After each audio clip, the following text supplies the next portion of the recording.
আজ মঙ্গলবার নিশিন্দ্রা গ্রামে বৈকাল ৩টে থেকে শুরু হচ্ছে শ্রী শ্রী ভাগবত পাঠের আসর।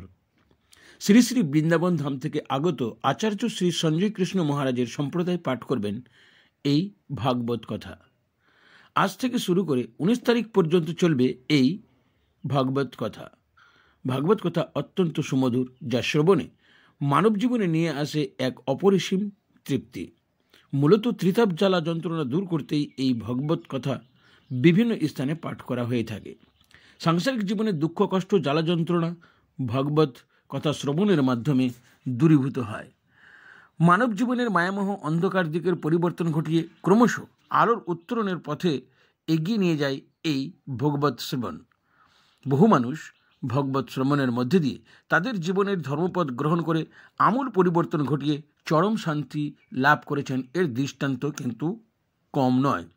আয়োজক প্রিয়জন অটো পরিবারের সদস্য বরুণ ঘোষ জানালেন, ওনার স্বর্গীয় পিতা শশীভূষণ ঘোষের পরলোক গমনের ৮ বছর পূর্ণ হয়েছে। ওনার স্বর্গীয় আত্মার শান্তি কামনার সাথে সাথে আরও মানুষ যাতে সাংসারিক জ্বালা যন্ত্রণা থেকে মুক্তি পেয়ে আরও সুন্দরভাবে শান্তির সাথে জীবনযাপন করতে পারে, সেই উদ্দেশ্যেই শুরু হচ্ছে ভাগবত কথা। এছাড়াও চারিদিকে আজ বিভিন্ন ধরনের অরাজকতা দেখা যাচ্ছে। এই অরাজকতা মানুষের মনের মধ্যে যদি শান্তি ফিরে আসে তাহলে এমনিতেই দূরীভূত হবে। ভাগবত পাঠ শুরুর আগে খল, করতাল ও ব্যান্ড সহকারে এক বর্ণাঢ্য হরিনাম সংকীর্তনের সাথে সাথে ১২১ জন কুমারী কন্যার মাধ্যমে নিশিন্দ্রা গ্রাম থেকে যাত্রা শুরু করে গঙ্গার পবিত্র জল গান্ধীঘাট থেকে কলসে করে আনা হয়। পবিত্র গঙ্গাবাড়ি সিঞ্চনের মাধ্যমে ঘট স্থাপন করে শুরু হতে চলেছে আজ থেকে নিশিন্দ্রা গ্রামে শ্রী শ্রী ভাগবত কথার আসর।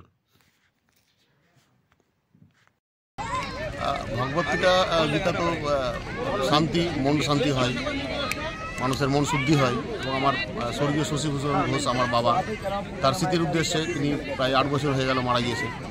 তো তিনার স্মৃতির উদ্দেশ্যেই এই ভাগবত পাঠ, যাতে সকলে এসে শান্তি পায় আর কি। দেশে অনেক অরাজকতা চলছে, মানুষের মধ্যে অনেক অশান্তি, সাংসারিক অশান্তি। এই ভাগবত গীতার মাধ্যমে প্রত্যেকের মানুষের মনে শান্তি আসবে।